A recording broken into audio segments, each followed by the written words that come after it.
Major Lazer, ou Major Laser, c'est d'abord un projet musical.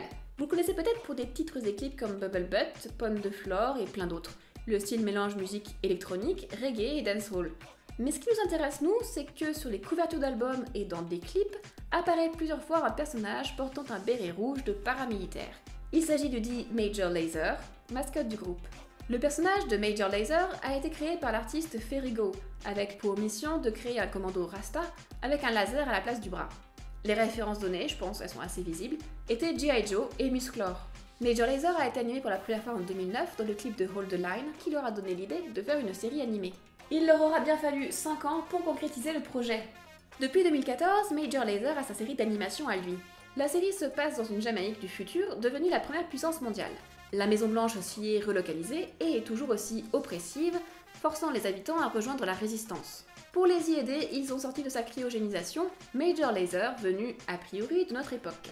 C'est un super soldat qui se dévoue à sauver le monde, une fête après l'autre, quand il n'est pas à tenir son bar, le dance hologramme ou à fumer du cannabis.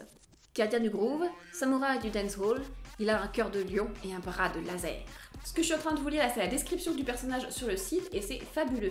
Il est aidé de Penny, une lycéenne qui aime faire la fête, I'm gonna get high if it's the last thing I do. et de Black Market, un jeune hacker sino-jamaïcain. Ensemble, ils luttent contre les plans diaboliques du président Whitewall, le père de Penny, et contre le général Rubbish et ses sbires, dont le but est d'empêcher tout le monde de s'exprimer par la danse et la musique. Chaque épisode voit apparaître un nouveau méchant que l'impassible Major va vaincre grâce à l'aide de ses jeunes amis. Major Lazer est une série très particulière. Le style est complètement celui des cartoons américains des années 80.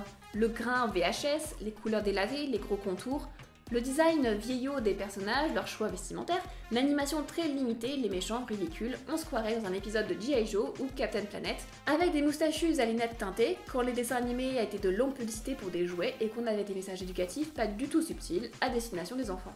Je suis vraiment pas nostalgique de cette époque, mais dans Major Lazer, c'est marrant. On peut trouver ça cheap, mais je pense qu'il s'agit d'un parti pris entièrement recherché et assumé par les créateurs. Et c'est plutôt chouette de voir leur dévouement à recréer, avec beaucoup d'amour, les dessins animés de l'époque jusque dans leurs défauts et limites.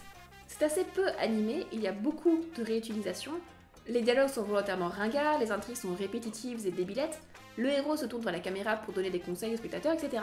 Je pense que notre appréciation de Major Lazer va beaucoup dépendre de notre tolérance à une animation volontairement ringarde et à une écriture volontairement mauvaise.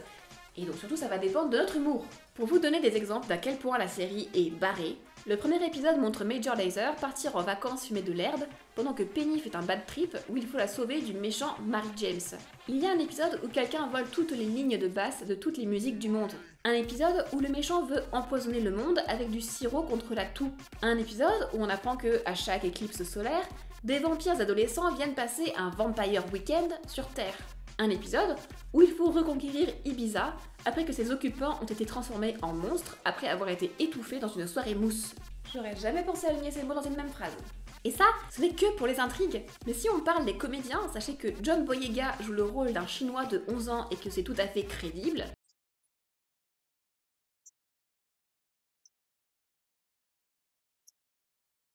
Jonathan Banks joue un robot appelé la loi. I'm gonna deal with the rave rats and your friends in a second, but first I'm gonna cite you for multiple violations of being a pussy! Ezra Koenig du groupe Vampire Weekend joue celui d'un vampire émo et vegan.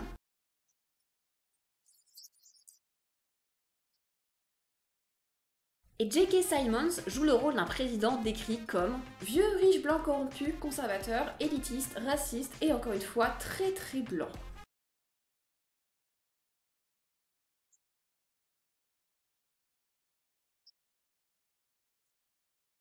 La musique est évidemment très importante dans Major Lazer.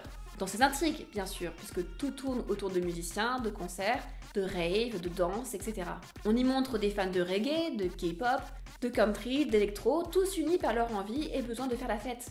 Donc c'est logique que de nombreux artistes aient contribué à la série, soit dans ses musiques, soit en apparaissant dans le casting. La structure des épisodes place la musique au centre. Vous passez sans cesse de la narration à une séquence musicale, à une scène d'action, puis retour à la narration, etc. À tel point que les épisodes se regardent parfois comme des clips de 10 minutes, et c'est là qu'on a la partie contemporaine et pas du tout ringarde de la série. Quand on part dans des séquences musicales hallucinées, où l'animation devient abstraite et colorée.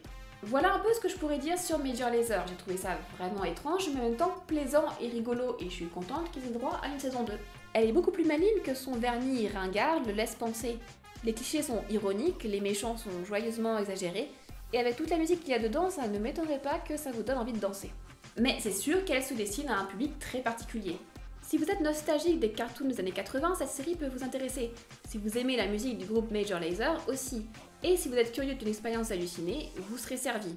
Encore une fois, le problème c'est qu'il n'existe pas de version française, donc l'anglais est nécessaire. Mais les épisodes se trouvent facilement sur YouTube. Il y en a 11 de 10 minutes, ce qui en fait une des séries les plus rapides à regarder. Ce qui parfois, on va pas se leurrer, est plutôt appréciable. Bye!